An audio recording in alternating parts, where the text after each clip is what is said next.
It is a big honor to welcome you to this special roundtable with traditional rulers, and a privilege to serve as chair as well as moderator for a conversation that is long overdue. It is indeed a profound honor to stand before this assembly of custodians of culture, tradition, and wisdom, especially recognize His Royal Majesty Alamu Ọba Dr. Oyetunde Olumuyiwa Ojo. That Kabiyesi is the Olona of Ada. Ada is a town in Osun State, southwestern Nigeria. Next to him is His Royal Majesty Alayeluwa Ọba Kamarudin Adeyemi Adeyanju, the Ọlọ́rọ̀ Òrùwọ̀ of Ọ̀rọ̀ Òrùwọ̀. Kabiyesi, Ọ̀rọ̀ Òrùwọ̀ is the name of a town in Osun State here in Nigeria. The owner of Ọ̀rọ̀ Òrùwọ̀, you say Ọlọ́rọ̀ Òrùwọ̀, the third royal father, is His Royal Majesty Ọba Professor Adekunle Adeogun Ogunyi, the April of Iba. Iba is in Osun State, southwestern Nigeria. Kabiyesi, your presence elevates this dialogue beyond academics into the realm of lived governance. We are grateful, Kabiyesi.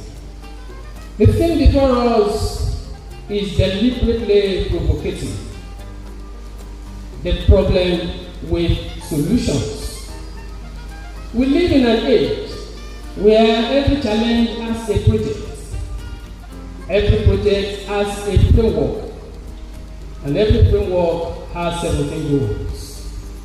Yes, here in the global south, and here in Osun State, Nigeria, we keep asking, why do so many well-funded, well-intentioned solutions either fail without impact, or worse, create new problems we did not have before?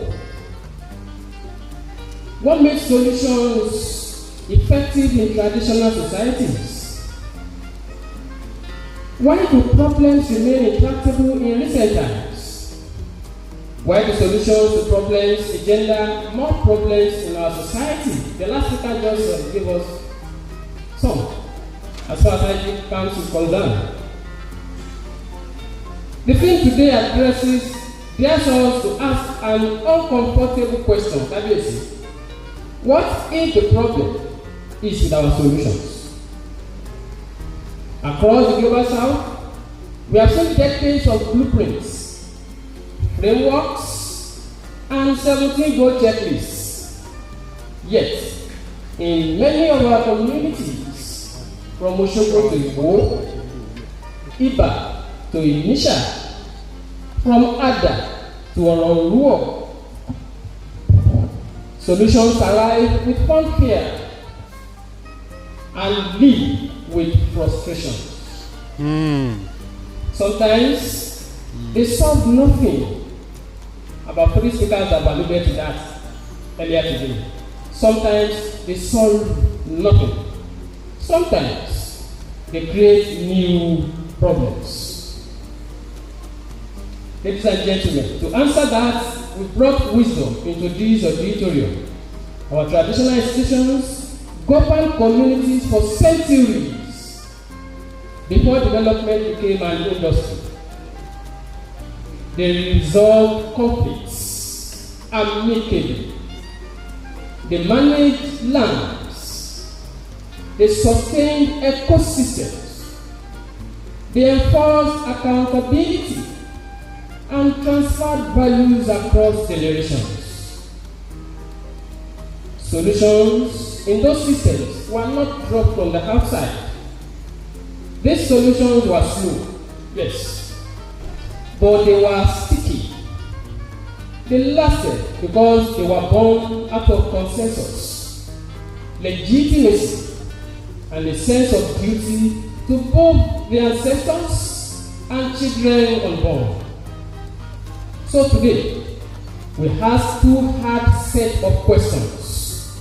Two hard set of questions. The first set. What makes solutions effective in traditional societies? KBC? Was it the process? Was it the legitimacy? Was it the scale? Or the way problems were defined in the first place? What makes solutions work in the traditional systems you KBC inherited and uphold?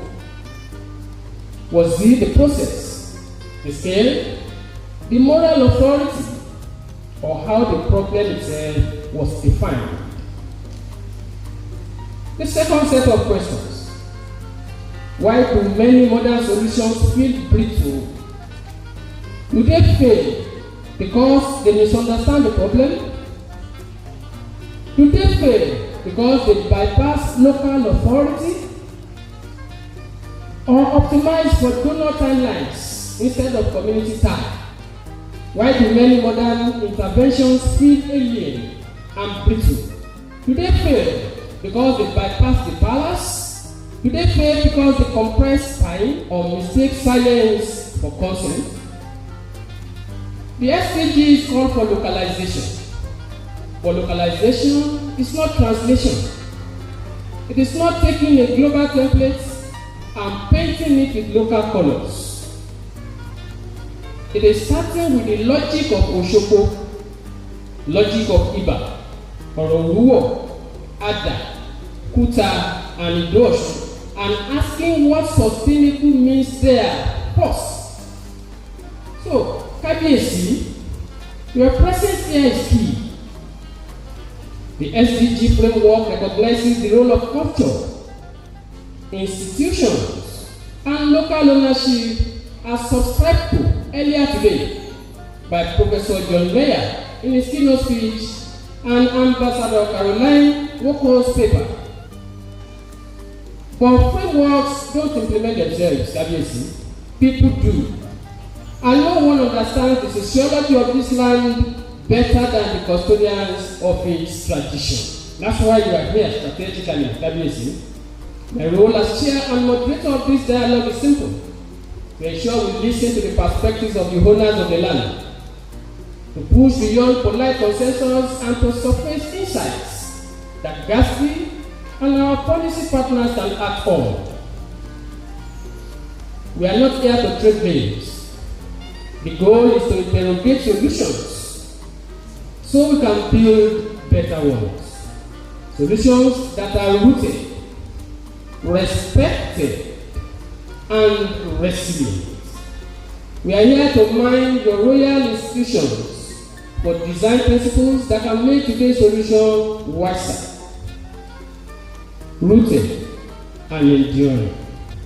So, I invite us into a frank, respectful, and forward-looking dialogue. Let us examine the past, not out of nostalgia, but for the design principles it offers the present. Let us challenge the SDG approach, not to reject it, but to remake it in the image of the communities it serves. With your permission, KBC, we will begin. May it be frank, respectful, and useful to GASP, to associate, to Nigeria and wider global south, and specifically to the communities you father. Thank you, KBC. May I start with His Royal Majesty? His Royal Majesty, Alamu, Oba Dr. Yetunde Olumuyiwa Ojo, Alamu of Ada, Osun State, Southwest Nigeria, gave us a 5 minutes brief about the theme. Your colleague will do same after yours. I have 4 questions to pose to the 2 KBCs to answer for us because of our time. With due respect, KBC. Please let's give a beautiful round of applause to Professor Kelly. The man wears several caps. He can as well double as a university orator. Please let's give him a beautiful round of applause. So he's a microphone personality, and we thank unto the scholar. But I want to specially salute and appreciate the international scholars who are in our midst, and we are happy to have you. Please give them a beautiful round of applause. Professor Jelili, you are giving us a very broad topic, but within a period of about 5 to 10 minutes, I will say something, and I will hand over to my colleague, whom I believe is also an erudite scholar. We go down the historical to let you realize that we have been displeased in terms of power equation. When the nationalists, when they took over from the colonialists, they were only interested in replacing the white man oppression with the oppression of that of the black man. So we have been bereft of power. Currently, we barely read. We don't rule. In those days, the traditional rulers were able to maintain their society, to maintain peace, maintain law and order, and keep their people in check, because there was fear. The people had the belief that they were the legitimate rulers who supposed to be there. At any time they made law, even no matter how oppressive those laws were, they readily obeyed. But what is the situation now? So there was fear in those days, and there was love. The people had the feeling that those who were the heads of affairs as their obas, they had the legitimacy to be there. And that is that legitimacy that is even sustaining us now. In those days, there was hard work. People were hardworking. What is the kind of society that we have now? The stronger lives by subjugating the weaker. That is the situation we find ourselves. So, sustainable development, as far as I'm concerned, means happiness for all. It makes life more abundant for everybody, not just for a section of people. Politicians, they don't know the people. It is the traditional rulers that know the people. All these challenges that are going on in our society, they are what is making the traditional rulers to clamor that we should be given constitutional roles. If we are given constitutional roles now, that will enhance our power and we'll be able to carry out meaningful development in our society. Thank you very much. God bless you. In addition, how our forefathers ruled, the problem of insecurity these days, it was there, but very minimal, and they are having their own way of solving it. There's something in those days they call it etutu, so that there will not be a problem on the land. I can remember vividly. Yes, during the time of this smallpox, our parents, they have one special food they prepare by them. I know the leaf they will combine together with grains and even the beans. It will be very bitter and it has lots of heat. Then they now use the same leaf, put it to every house. Whatever might be the problem, it definitely overcome it. But why that power has not been worked today? That's another issue. Now, we have what we call indirect road system in Nigeria, introduced in another part of Nigeria. Who introduced it? The colonial master. You cannot say the end of resort. Go to our constitution. You will never have heir king law, but they say chief law. All of us in Yoruba land, all the traditional rulers are very regarded as chief. Only the Queen of England is the only king. So we are under and we are very subjected and relegated. In those days, we ask those people that have been appointed in our area, the local hunters. I can remember in the early 70s, it's only one single man that is the chief security of my community. But all the way leading to my town, anywhere that you will meet that man. The man that talked to you here, by the time you pass through that way, you meet him. If you go to this place, you meet him, and the other place, you meet him. But are these people well remunerated? No, because they are not licensed and they are not uniform. The moment they apprehended any criminal in the community now, you take him to the police station, even if it's an armed robber. The police say, why should you beat him like this? First, you take him to the hospital before you bring him to the police station. You know that's the kind of law we are operating with. And let me tell you, after 3 or 4 days, the same criminal, you see him walking freely to the center. God bless Nigeria. Thank you so much. The two royal fathers have taken us through breathtaking experiences, and I'm sure our global audience have picked one or two things. Because of our time, we will have to give our royal fathers some assignments, because we have some follow-up questions. We just read it out to them, we send it to them.